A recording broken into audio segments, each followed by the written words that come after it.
Rumpelstiltskin.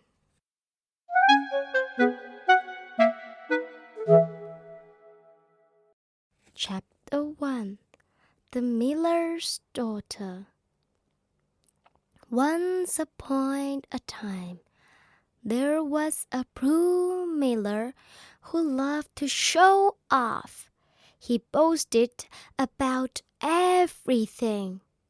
I had a pretty daughter. Sometimes his boasts were true. Hello, father. And sometimes they weren't. I am the best-looking man around. One day, on his way back from a hunt, the king rode through the miller's village. Suddenly, he stopped. A beautiful girl was standing on the path. "What's your name?" said the king, gazing at her. "Her name is Anna," said the miller quickly. "She's my daughter, and she can spin straw into gold," he added, boasting as usual. "Really?" asked the king. "Yes, really," replied the miller, nodding his head. "In that case, bring her to my castle," ordered the king, and rode away. "This is your chance, Anna," cried the miller. "The more the king sees your pretty face, the more he will want to marry you. You could be queen." The next morning, the miller took Anna to see the king.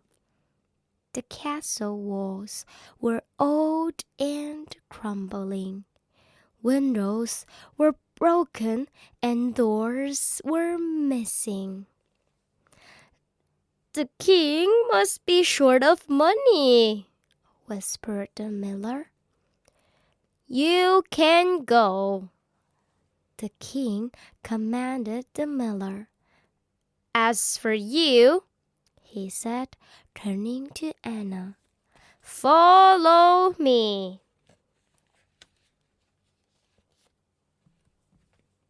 Chapter 2. The King's Test. The king led Anna down dark corridors and up twisting stairs. At last, they reached a tiny room stuffed with straw.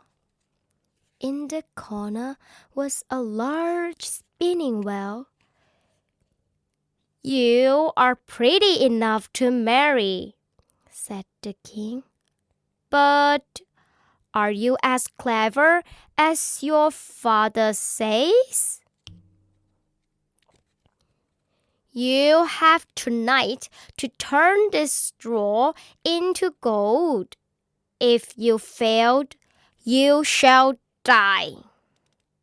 Then he went out and locked the door. Anna sat down, put her head in her hands, and sobbed. "Oh, father," she cried, "what have you done?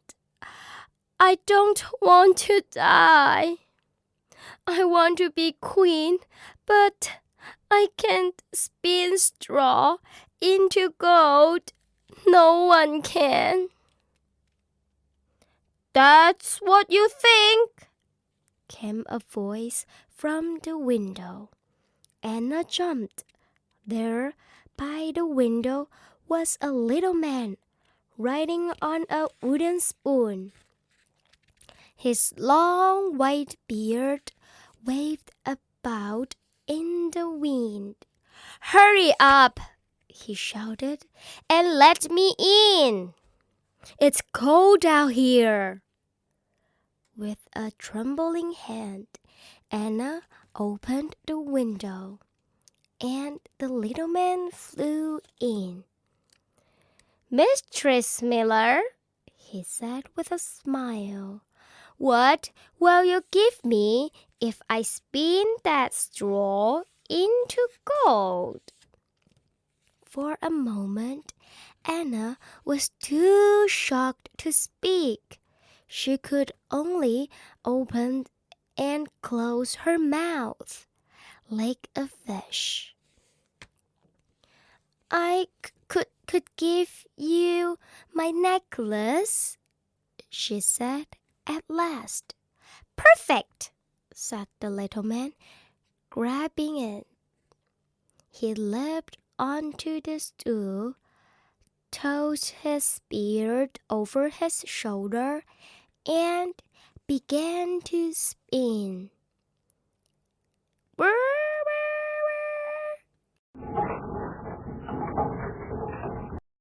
Anna gasped in surprise. The straw was changing into gold before her eyes. She tried to see how it was done, but as she watched the whirring wheel, she felt her eyes begin to close. Soon she was fast asleep. Chapter 3. Glittering Gold. Anna woke up at dawn to find the little man gone, but the room glittered with gold. When the king came in, his eyes lit up in delight. "But it's not enough for me," he said. "I need you to spin more gold. I have servants to pay." He took Anna to the second room, larger than the one before. Once again, it was stuffed with straw. "You have tonight to turn this straw to gold. If you fail, you shall die," said the king. Then he went out and locked the door. Anna sat on the stool and cried. "I still don't know how to spin straw into gold," she sobbed. But that night the little man came again. "Let me in." "What will you give me if I spin this time?" he asked. "I'll give you the ring on my finger," Anna replied. "Perfect," said the little man. He put off his ring, hung his spear over his ears, and began to spin. Whir, whir, whir, went the wheel all through the night. The little man laughed as the sun rose. When the king came in, he jumped for joy. "But I still need more gold," he cried. "After all, I've a country to run and enemies to fight. I want enough money to last my whole life." He took Anna to another room, even larger than the one before. This one was bursting with great piles of straw. "You must spin this too, all through the night. And if you succeed, you shall be my wife." That night, The little man appeared for the third time. "What can you give me now, Mistress Miller?" he asked. "Oh," cried Anna, "I have nothing left to give." "Then promise me your firstborn child," said the little man. "And if I refuse?" asked Anna. "I won't spin," he snapped. Anna thought for a while. "I do want to be queen," and he might forget his request. Finally, she said, "I promise." The little man grinned, tied his beard under his chin, and began to spin. The next morning, the king was dazzled by all the gold. "At last," he cried, "I have all the gold I'll ever need." "Anna," he said, "you are both beautiful and clever. Will you marry me?" "Oh, yes," said Anna at once. And so Anna, the poor miller's daughter, became queen. My new wife. Chapter 4. Anna's Promise. A year later, Anna gave birth to a beautiful boy. She loved him more than her whole life.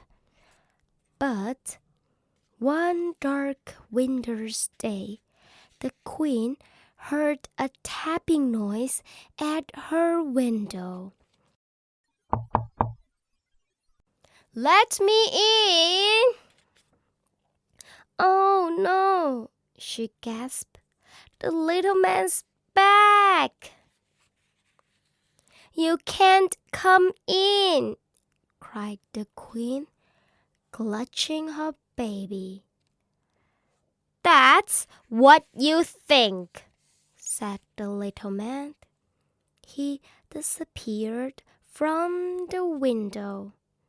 The queen waited. Perhaps he's gone, she hoped.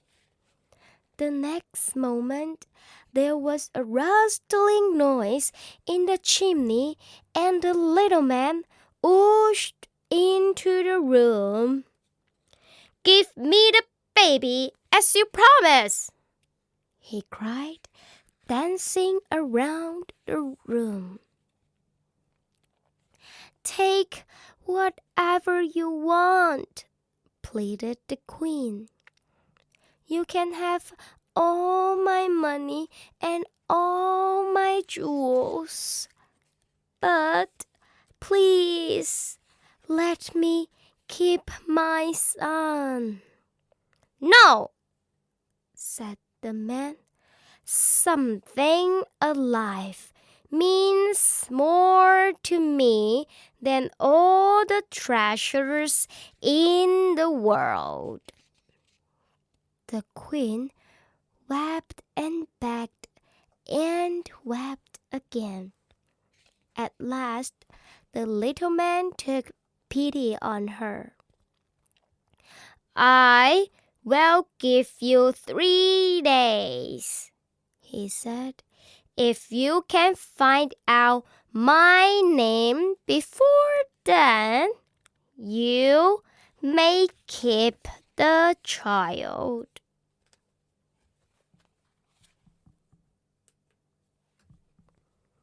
Chapter 5. Name Games. The queen lay awake through the night, trying to remember every name she had ever heard. When the little man came the next evening, the queen recited all the names she knew. Is it James?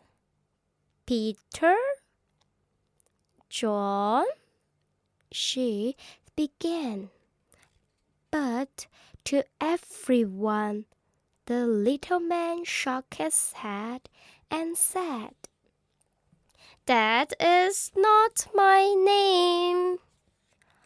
On the second day, the queen rode far and wide, asking everyone their names. That night, she recalled the strange new names.